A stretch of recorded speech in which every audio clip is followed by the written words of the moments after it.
Hey everyone, welcome back to My Life, His Story, presented by Reboot Recovery. I'm your host, Bryan Flannery. So excited about this week. We're going to get into the story of Jose Peterson, good friend of mine, awesome man. And so stay tuned for more of this story.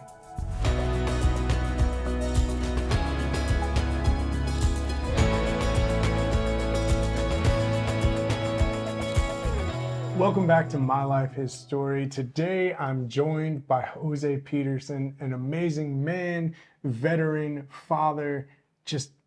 Man, I'm so excited. Thank you for joining us today. Oh, you're welcome, Bryan, and thank you for having me here. I'm really glad that I got this opportunity to be on the show. Absolutely.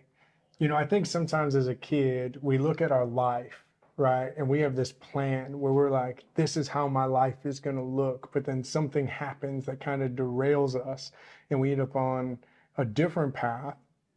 Not saying better or worse, but let me ask you this. Growing up, what did you think your life path was going to be? I mean, to be honest, growing up, I wanted to be a police officer or whatever the typical answer is, firefighter. Always maybe somebody who wanted to help, but as I got older, I became more like individual things, like, I don't know, architect, engineer, whatever. Never thought I'd end up in the military though. Yeah. But that's where I went, and it went back to my original desires as a kid to help people, and you kind of do that in the military. We help our mission to protect the U.S. and then fight foreign wars, things like that. So still got that aspect out of it. So Yeah. But now I don't do that. I go back. Now I'm a data analyst by trade, but yeah. So That's awesome. So from the military to data analyst, but let's back up a little bit. Yeah. Where did you grow up? I grew up in New York City, the Bronx, but prior to that, I lived in Puerto Rico for about 10 years. So I grew up for the first 10 years in Baja, Puerto Rico, and then moved in with my dad in the Bronx. Bonus points if you can spell where he grew up. Just kidding. That's awesome. So growing up in the Bronx, I mean, most people who are outside of New York, right? Yeah. They know the Bronx from the movies. They know the Bronx from what they've seen on TV or Yeah. the news. Yeah. So let me ask you, like, what did it look like growing up in the Bronx? Well, there's definitely a lot of, I love New York City, but I don't live there now, just because there is a lot of ways that you can get trapped into a mentality and a mindset that I didn't want for myself and my family growing up. Well, as for my children, really. I did see a lot of things in the streets and things that my dad kept me from. He didn't want me in the streets, and so I didn't grow up in the streets. He did in a way, but I didn't. So he kind of sheltered us from that and protected us from that. So once I left New York City, I never went back. Yeah. Wow. Yeah. That's really cool. And I think that's one of the tendencies, right? We either grow up in a place and we stay there until the day that we die, Yeah. or we grow up, we look around and we're like, Yeah. I'm out of here. Yeah. That's my story too. Yeah. Like, I left Michigan as soon as I could and swore I'd never go back. Yeah. But other than to visit, because I do love Michigan. Well, I do visit. My dad still lives there in the same place where I grew up. Yeah. Wow, that's awesome. And so, you had talked about joining the military, but I think a lot of people, when they hear about joining the military, they think about an 18-year-old kid, fresh out of high school, running down to the recruiting station, signing up, but that wasn't your story, was it? No, it almost ended up that way. But like I said before, my dad always sheltered me in a way because he grew up in the streets. And to share a little bit about that, his brother, from what I can remember, was involved in the streets, and he wanted to follow after him, but then my uncle was fatally shot. So my dad kind of vowed to get away from that lifestyle, and he didn't allow us to be there. He wanted better for us. He put us in private school and make sure we were good. So I actually got an appointment to West Point, and I went on to military college. So that's how I got my foot in the door military. So. Wow. And, I think even inside the military, there's this, you hear West Point, And there's these things that automatically stick out to you about West Point, right? Like it's very easy to generalize officers who come from West Point. Yeah. Yeah. But let me ask you this. Can you describe what your experience at West Point was? Because I think that's something that very few people actually understand. Well, West Point is tough. It is a school with a lot of discipline, and it's done for a reason. You know, they're creating leaders for the military, for the United States, and there's a lot of strict, discipline. You have to, make sure you follow a certain curriculum and have a certain mindset. If you're not strong enough, you will fail out or you'll end up quitting. It does happen, and hopefully everybody who goes through what everybody does, they give it their best. So it was tough, and the first 2 years weren't easy, but once you get in a rhythm, you also get a few more, what do they say? Oh my goodness. You get a little more freedom. Yeah, that's Sure. it. You get a little more freedom. And so, yeah, it was a little hard because English was not my first language. So I had to, keep up. And then everybody's at the high level, Right. so you're competing against the best. But I graduated and, joined the Army. So I definitely want to get into that. But before we get Yeah. into like your military career, Okay. there's this false narrative around the military that, everybody that serves, especially if they deploy, like they have this horrific experience or these multiple traumatic events that happen that change them forever. But you left West Point, you went to your first duty station, and tell me about kind of what that was like professionally and kind of how your deployment went. Yeah, so actually I didn't deploy for a while. After graduating, I went to Fort Sill, Oklahoma, Oh, and I tough joined. place. Yeah, Lawton. We Yeah. love you, Lawton, but Fort Sill. yeah, it's a culture shock for me because I went from a huge city to a very small town. Sure. And we liked it there. I can adapt wherever I go. As a kid, I moved around a lot between Puerto Rico and the Bronx. I would do a year there, a year here, and we did that for quite some time. But so it was fine with me. But my, wife then, she didn't like it so much. She didn't like the huge change. But regardless, so the military experience was good. With Fort Sill first, and then I moved around with the military. But I didn't deploy till 2013, and I commissioned in 2007. So it was quite some Wow. span between then. Yeah, especially for that time. Yeah, Because at that time, it was more, get them through, get them over there, then get them back, then Yeah. get them ready to go back over. correct. And so that's pretty cool that you had that much time to really hone your craft before going. Yeah, it was like I ended up getting attached because I was a logistician, S4 supply. Started off in maintenance and ordnance branch with the mechanics, but supported air defense. So instead of going overseas to Afghanistan or Iraq, we ended up going to South Korea. And I spent 2 years there with my family. And it was a good time. But again, I guess that was kind of my deployment.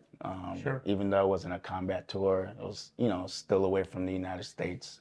Right. And yeah, came back, went to the career course, and then I went to Fort Liberty. So what was Formerly called known as Fort Fort Bragg. Bragg. Yeah. Yeah. So, but it was a good time. Yeah, I ended up learning a lot in between there, as you said, developing myself as an officer and learning a lot. And Fort Bragg was really good too.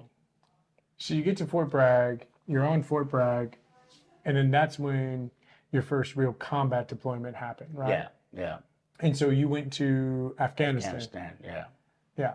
And so tell me about that. Like, tell me about that year. I'm assuming year, could have been more or less. It was less, yeah. Okay. So, yeah, I got to the duty station. I got assigned to the PSYOP guys, who were then called MISO, Military Information Support. operations.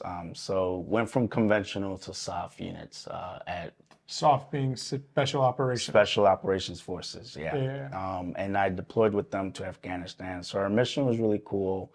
We went to Kabul, Afghanistan. I'm not even sure what I'm allowed to say or not. Yeah. No, But and you don't have to go into. we ended up going into, like I said, Kabul, and we got to be in civilian clothes. Again, psychological warfare. So it's a lot of propaganda against, Sure. you know, Sure. the military and for the children, things like that. Don't join, you know, Education, the those kinds of forces. things. Yeah. So, but my mission, being support, was just to make sure that our soldiers had beans and bullets. So we got all the supplies back and forth, to and fro, to and from the different stations, and yeah, we ran our convoys. Even though they were smaller, we did that, Sure. supporting them. But the tour was only 6 months. So Okay. yeah, and SOF usually does shorter tours anyways. Sure. Absolutely. Yeah.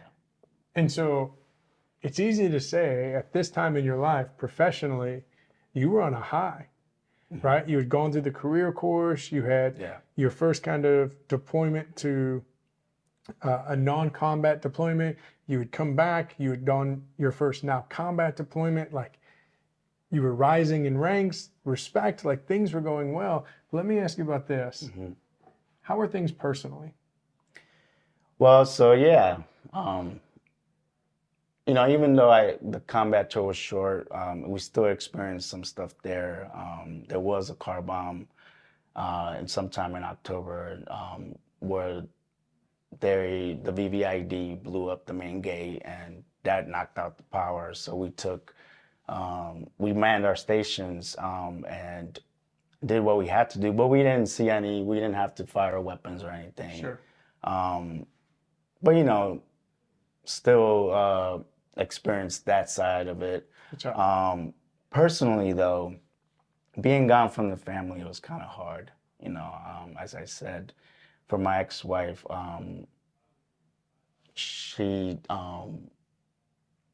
culture shock, being from big city to military. She always yearned to be back in the city. So Korea, I was actually gone for a year by myself, and we had some. I wasn't the most perfect person either, being military. You know, it's always go, go, go, harder, hard. Where it's kind of sometimes it's hard to turn that off when you come home, and Right. you know, you want to decompress from the stress. And sometimes there was a disconnect in our relationship, and there are many things I could have done differently to be a better husband.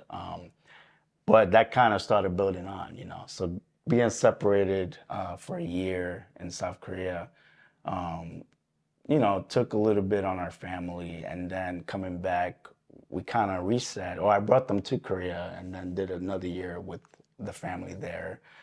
And we bonded, but it was around the wrong things, you know, partying, drinking, Sure. you know, things that is okay in a marriage to a certain extent, but when you overdo it, or the love should not be around those things. And when you say family at this time, you Yeah. had your ex-wife And 2 children. Two Yeah. children. Yeah, my recent, my then 2-year-old, and then my recent born 4-month-old Okay. moved over to Korea, and we kind of reset. Yeah. Yeah. So then come back from Korea, things are going well. I assume there's yeah. still tension in the marriage, and Yeah. the focus is still kind of on the wrong things. Yeah. You deploy, you come back from deployment. How does the family aspect kind of, or the family dynamic, how does that change from there? Well, during South Korea, what I didn't mention was that there was some infidelity on her part, and that started a wave of anger inside of me, and betrayal. Sure. But again, as I said, I could have done things differently Sure. as a husband, maybe loved more. You know, there's so many different things that when you reflect back that you could have changed. But I am happy where my life is now. Yeah, So yeah, let's yeah. not, let's get that right. Absolutely. Yeah. Absolutely.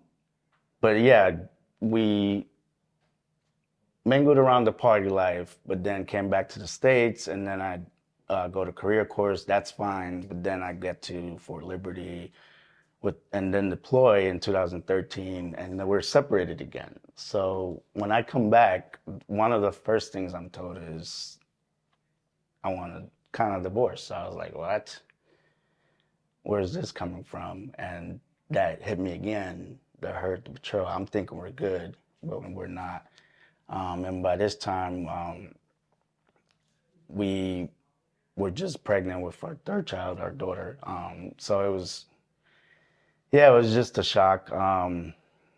Well, sorry, she was born by this time, but it was just, Sure. I'm trying to get my storyline No, together you're here. good. You're good. And I said, but this, she goes, I want to go home, meaning New York City. I said, we are your home, So that, again, put me in a place that I didn't want to be. So I let her go and stayed in the church, and because we attended church, but I ended up praying every day for the Lord to, bring me my family back, things like that. And she did. 3 months later, she came back. But 2 years later, I ended up going to support the Special Forces group where I commanded my company, Bravo Company, but in the group support battalion. But I was supposed to deploy one more time with them, and I started noticing the signs. I started noticing that